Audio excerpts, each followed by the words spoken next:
front, okay? So the suction goes in the front every time. I'm gonna write it on here, suction. And that suction, one more time, was the skimmers and the main drains. That's all it is.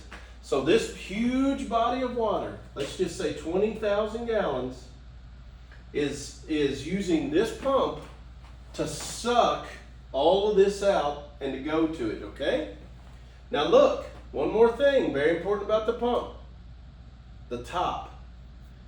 As the water flows in here and goes through this impeller is spinning very fast.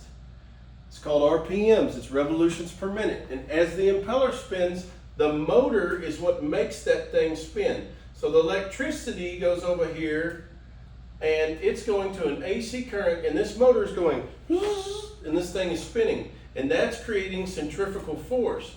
And what it does is it shoots the water up the top. Now this is very important. We should make this in red. I shouldn't have done this in blue, I'm very sorry. Okay, it's gonna shoot the water out the top in red. Now as it comes from this pump, I'm gonna skip a couple of things here, but as it comes from this pump, it's gonna come back out in red and it's gonna go into what's called the returns. And the returns are those holes in the wall. You know, the one when you were a little kid that you went over and you like put your belly button up against, do you remember that? That's called a return. So these returns are gonna kind of come out, and usually pools have 3 to 4 returns that come out of the walls, just like this. And those are putting clean water back into the pool. You need to know that the pump works off of the impeller that spins and shoots it up. If somebody comes up to you and says, hey man, my pump pad is wet, I have things. Well, a few questions. Is your motor loud? If the motor's loud, then the bearings are probably gone. If the motor's not loud, but there's water everywhere, the seals inside the impeller are probably gone, okay? All those are like opportunities for us to be able to say, hey, let's speak intelligently about this. Let me move on. The next thing that we're going to talk about is the filter. Now, in the filter world, you really have 2 kinds of filter. You have a sand filter and you have a cartridge filter. There's actually 3 types. Let me talk about this one, DE. So, let me talk about DE first, because nobody's ever heard of this, and it's kind of like a purple elephant. DE is called diatomaceous earth, and diatomaceous earth is a filter that uses powder, okay?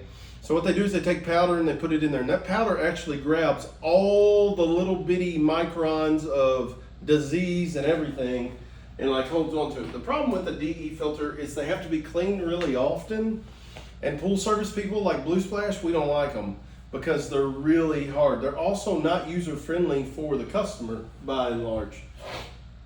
A cartridge filter is what that a pool company is going to try to sell you in order to continue to get you to come back to their store. A lot of my competitors in this town do that. They're going to sell you a cartridge filter because they know you got to come buy the cartridges. You have to buy them every 3 months. They cost $150 to $250 a piece for the cartridges is what they cost. And it's kind of annoying, okay? Now the third type of filter that most people have is called a sand filter. The sand filter is sand. It gets changed every 3 years, okay? There's different looks for the filters. I'm going to draw you just a super little bitty, not very big sand filter. And so this goes here because I want to talk about this little guy on top of this, okay? This is super important. All right. The top of this sand filter has a thing on it called a MPV. Can you see me over here? Mm-hmm. Multi-port valve. And so the multi-port valve has a selector on it that looks like this. And it's got like a little deal there, and then it kind of goes around like so.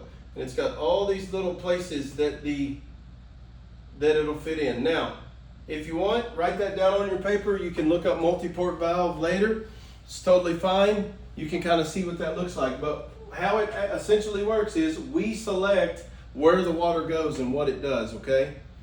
When this water comes out of the top of this pump and it's shot up, it goes right into the side of this filter. And depending on where the MPV is, it's going to tell us which direction it goes. But for this example, let's just say that it's coming back out on the filter setting and it's going to go over to the salt cell. Let's erase that. Salt cell. Okay, very important. There's really two major types of ways to introduce chemical to the pool. And the major types are salt or chlorine. C-H-L-O-R-I-N-E. All right, there's two major ways, right? How a salt cell works, and it looks like this. I'm going to draw a little picture of it. It's got like a fitting here to where it screws onto the pipe, and it's kind of long like this, and a fitting where it screws onto the pipe. And then on top of the salt cell here, it's got selection to where we're going to have an up arrow, a down arrow, and that's it. And then it's going to have a meter here, and it's going to be percentages from 20 to 100%. So I know that's really little. You heard me more than you could see it, but that's how the salt cell works. And when this water comes out, it's going to go into this salt cell, and it's coming back out the other side. Let's talk about what's just happened. When you have this pool right here, and you have a salt pool, if you want to say this is 20,000 gallon salt pool, you're going to go and you're going to pour bags of salt in it. You probably have some friends or an uncle or somebody that has a salt pool, and they pour salt. Well, the compound breakdown for salt is NaCl, sodium chloride. Sodium chloride. So sodium chloride is your breakdown for salt. So when you go to a salt pool, bro, you rip the bag, you dump it in, all the salt goes down. You have just introduced sodium chloride to this water. What this little guy does, hey, it's really cool. I got a red marker. Look at that. Does that look like a fire? Probably not. Okay. So what this little guy does is he burns the sodium out of the water on a percentage. So it's from 20% to 100%. And how it works is like if we have a salt pool at Derek's house, Derek comes to us and he says, hey man, I tested my chemical myself. I don't have any chlorine. Well, that means that we need to up this percentage. We need to go up. We need to go this way. So instead of Derek being set at 20, now we need to set him at 40, which is fine. Next week we go back. Hey man, I had a little chlorine. I didn't have very much. Okay, now we're going to set you at 50. Every pool is different. So the setting on the salt cell is based on every body of water being different. But what happens, guys, is when this is coming from here and it's coming from this salt cell right here, I'll go on and write the salt cell there. This water is coming from the salt cell. If it's at 50%, that's fine. But you need to know that when it comes out of the pump, we need a filter, don't we? When it comes out of the pump, it goes to the filter. The filter cleans the water. It sends the water to the salt cell and it sends it back to the pool.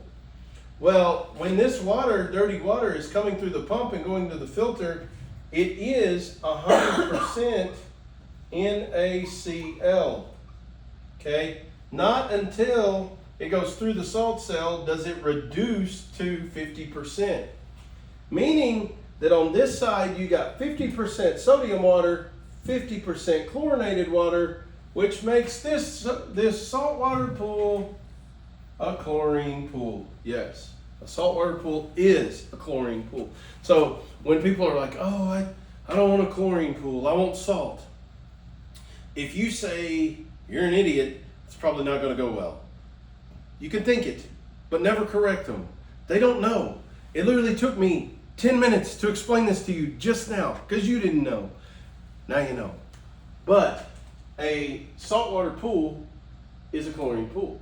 The difference in a salt system and a chlorine system is over here on this little guy. When he's going through here, we have a pump, we have a filter, we have a salt cell. Well, when you're having this, we're just going to delete the salt cell completely. And then the water is going to go from the pump into the filter, get cleaned, and go back. There is no percentage here. That's what a chlorine pool does. Chlorine pool is just simply the system. That's it. There's no salt. Okay. So I'm kind of talking a little bit about how that this works, how a pump works, a filter, a salt cell. That's very important. People are going to come up to you, they're going to ask you why their filter's doing such and such. Their multi-port valve has a leak. We need to talk about that. Hey man, the salt in my pool is like not real good. It's not registering. Well, if it's not registering, that's probably a problem with their flow meter on their salt, or it could be a problem with their computer, because a salt cell has a computer and the cell itself. It has two things. Salt cell costs about $3,500 to do.